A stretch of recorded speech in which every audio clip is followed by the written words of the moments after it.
만약 제가 다음 말을 했을 때 여러분이 100% 공감을 한다면 그건 그 남자의 마음이 변한 거라고 이해를 해주시고 마음을 내려놓으셨으면 좋겠습니다. 구독, 좋아요, 알림 설정까지 감사해요. 여보세요. 자느라 이제 봤어. 아까 바빴어서 몰랐네. 오늘은요, 남자의 마음이 변할 때 행동에 대해서 말씀을 드릴게요. 썸남이든 남자친구든 똑같이 적용이 될 수 있을 것 같아요. 정말 눈에 띄게 변하는 것부터 여러분들이 무심코 지나쳐온 것들까지 총 7개를 말씀을 드릴 거예요. 그리고 그 안에서 가장 팩트가 되고 조금 조심스러운 부분은 맨 나중에 말씀을 드릴게요. 첫 번째는 연락이 지나치게 느려진 게 느껴진다입니다. 많은 분들이 알고 계시기 때문에 이건 빠르게 넘어갈게요. 하지만 막상 본인의 입장이 되면 여러분은 남자의 말을 믿어보려고 노력을 할 거예요. 왜? 충분히 논리적인 근거를 만들어 주니까요.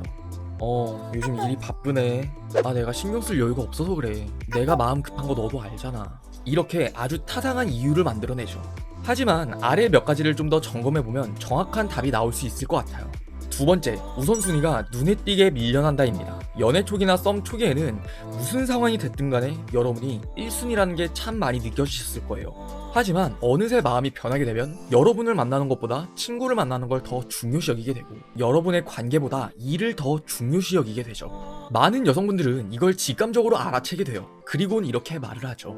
너 요즘 신경 안 쓰는 것 같아. 남자의 대답 여하에 따라서 그 남자가 변해서 논리적인 이유를 만들어낸 것인지 아니면 정말 변한 건지가 판가름이 나요.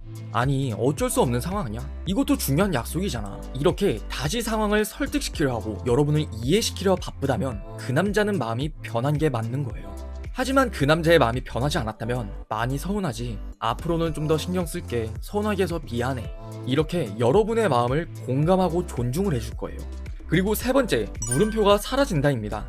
여러분의 카톡 피드를 그 남자가 변했다라고 느끼기 전으로 한번 올려보세요. 그리곤 요즘 다시 나눈 카톡을 살펴보는 거죠. 그 남자와의 대화 속에서 분명 나보다 물음표가 많았는데 현재의 물음표 개수가 떨어진다면 그게 바로 마음을 식었다라는 걸 의미해요. 우리가 궁금하지 않은 사람, 내가 좋아하지 않는 사람에게는 그 사람이 뭘 하는지, 밥은 먹었는지 이런 건 전혀 궁금하지가 않죠. 네 번째, 만났을 때 눈을 마주치지 않는다입니다. 사람은 보통 이야기를 나눌 때 내가 관심이 가고 마음이 가는 정도에 따라서 바디랭귀지가 달라집니다. 정말 관심이 크게 가는 사람한테는 하나의 정보도 놓치지 않기 위해서 눈조차 깜빡이지 않는 게 그에 대한 예시예요.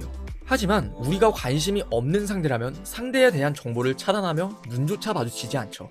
여러분은 썸남이나 남자친구를 만났을 때 지극히 개인적인 여러분의 이야기를 꺼내보세요. 혹은 만났을 때를 돌이켜보시는 거예요. 어제 여러분이 뭘 먹었는지, 누굴 만났는지, 무슨 일이 있었는지를 이야기를 할 때 그 남자가 여러분에게 마음이 변했다면 여러분에게 집중을 한다던가 눈이 마주치는 모습은 보이지 않을 거예요. 그리고 다섯 번째, 우리가 아니라 나로 시작하는 말이 많아진다입니다. 우리 나중에 명동타워 갈까? 아 진짜? 그럼 우리도 먹으러 가자. 우리 이번 주말엔 뭐 할까? 이렇게 좋아하는 마음이 있어야 우리는 우리라는 함께를 생각하게 됩니다. 하지만 반대로 난 바빴잖아. 내 상황은 이랬잖아. 나는 어쩔 수 없었던 건데 이런 말이 많아진다는 건 나를 더 중요시 여긴다는 거예요. 여러분의 최근 며칠의 카톡, 전화, 만났을 때를 한번 돌이켜 생각을 해보세요. 최근 그 남자가 우리라는 단어를 사용해서 이야기를 나눈 적이 없다면 그 남자의 마음은 변했을 가능성이 아주 높아요. 그리고 여섯 번째, 공감해주지 않는다입니다. 여러분은 어떤 사람에게 공감을 하시나요? 적어도 먼 사람이 아닌 가까운 사람일 거예요. 그리고 남자친구나 여자친구, 썸을 타고 있는 사이라면 그 순간에는 누구보다 가까운 사이가 되는 거죠. 그리고 가까운 사이라는 건 누구보다 공감을 서로가 많이 한다라는 관계예요. 하지만 그런 사이에서 여러분을 공감해주지 않는다? 역시 마음이 변했을 가능성이 아주 높아요.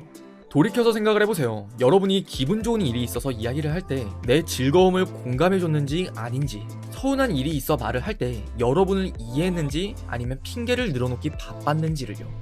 그리고 마지막 일곱 번째, 가장 중요한 맥락인데요. 만약 제가 다음 말을 했을 때 여러분이 100% 공감을 한다면 그건 그 남자의 마음이 변한 거라고 이해를 해주시고 마음을 내려놓으셨으면 좋겠습니다. 내가 이 관계를 붙잡지 않고 놓으면 우리의 관계는 끝날 거라는 생각입니다. 여러분이 이 얘기에 공감을 하신다거나 혹은 놀라셨다면 그 남자는 이미 마음이 변한 게 확실한 거예요. 관계라는 건 어느 한쪽이 계속 잡고 있는다고 해서 유지가 되는 게 절대 아니죠.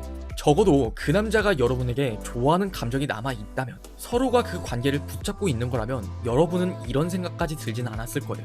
여러분들 중에는 그저 변하는 남자의 특징이 궁금해서 들어오신 분도 있을 테고, 불안해하면서 영상을 시청하시는 분들도 있을 거예요. 지금부터는 마음이 철컥 내려앉은 분들에게 해드리고 싶은 이야기예요. 저는 여러분이 이렇게 쉽게 끝날 관계였으면 차라리 지금 끝나는 게 다행이다라는 생각을 해보셨으면 좋겠어요. 물론 여러분이 그렇게 마음을 주기까지도 쉬운 일은 아니었을 거예요. 수많은 남자들 사이에서 좋아하는 감정을 가지게 됐다는 건 참 특별한 일이죠. 그런데요, 여러분이 그 남자를 특별하게 생각했다고 해서 그 남자도 여러분을 특별하게 생각을 해야 되는 걸까요? 물론 그랬으면 더 좋겠지만, 내가 아닌 걸 알았을 때는 미련 없이 일어서는 게 여러분 스스로를 위한 길이 되는 게 맞는 거예요. 그 사람은 본인을 사랑해주는 사람을 잃었지만, 여러분은 여러분을 싫어하는 사람을 잃은 거 아닌가요? 나를 싫어해주는 사람을 잃은 게 마음 아픈 일인가요? 오히려 그 사람이 마음 아프고 후회하는 일이 정상이겠죠. 제 진심이 여러분에게는 어떻게 다가갈지는 모르겠어요. 하지만 여러분의 마음속 한켠에는 꼭 위로가 되셨으면 좋겠습니다.